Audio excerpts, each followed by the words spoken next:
Good morning, travelers. Welcome to another Kantot Eats and naata karon sa Tats Sipod Dampa dinhi sa Zone 5 Kugman at bang lang gid ni siya sa Malasag Road likod sa Blue Energy na gasoline station.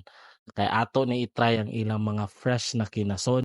For 180 pesos lang ang kilo sa ilang saang ug talaba and 90 pesos sa tuway.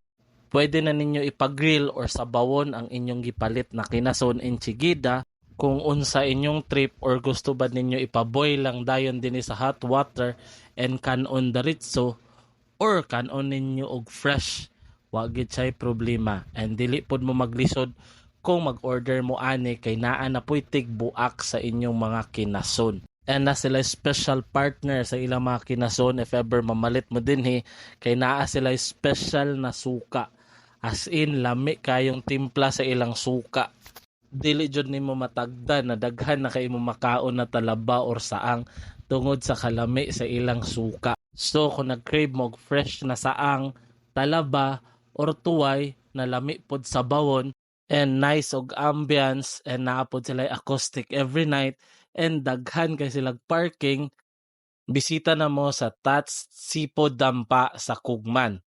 So hangtod sa sunod na Kentot Eats, kita kits travelers.